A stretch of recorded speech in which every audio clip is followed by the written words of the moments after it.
তোরা গিয়েছিলাম কলকাতা। আসার সময় বলছি বিমান কর্মীর বেইমানির কথা। গত 28 তারিখে আমাদের 3টা 5 ফ্লাইট ছিল আগরতলা আসার।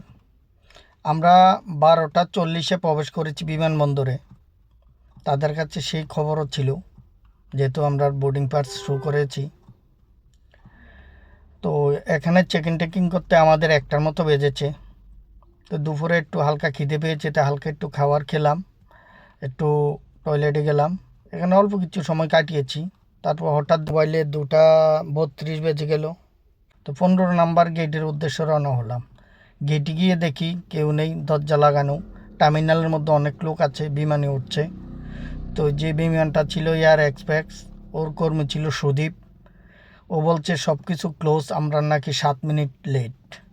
ও দিল না। তো অনেক রিকোয়েস্টের পরে ও দিল না, হবে না, সব কিছু ক্লোজ করে ফেলেছে এসে। তো এখানে যারা সিএসএফের কর্মী ছিল তারা বলল চাইলে দিতে পারতো, যেহেতু তোমাদের কোনো লাকিস টাকিস নেই, এক্সট্রা কোনো কিছু নেই, চাইলে দিতে পারতো, দিল না কেন বুঝলাম না। তো আপনাদের বলছি, এসব খারাপ বিমান, খারাপ সার্ভিস থেকে সতর্ক থাকবেন, প্রতারণা থেকে সতর্ক থাকবেন। তাদের বিমান যখন লেট হয় তখন মানুষের কি করে, অধৈর্য করে দেয়। আর তারা বিমান নাকি আজকে একটু ফাস্ট। তো আমাদের মাইকিং করেছে, তো মাইকিং গেটের কাছে করেছে। যেহেতু আমরা বিমানবন্দরে ঢুকেছি, নিচু বিমানবন্দরের এক জায়গায় না এক জায়গায় আছি, হ্যান্ড মাইকিং নিয়েও তো মাইকিং করতে পারতো, কোনো ফোন না, কোনো কিচ্ছু না। কিন্তু আমরা 3জনের 15,000 টাকা লস তাদের কারণে। পরে আবার ইন্ডিগোর টিকিট কেটে আসতে হলো।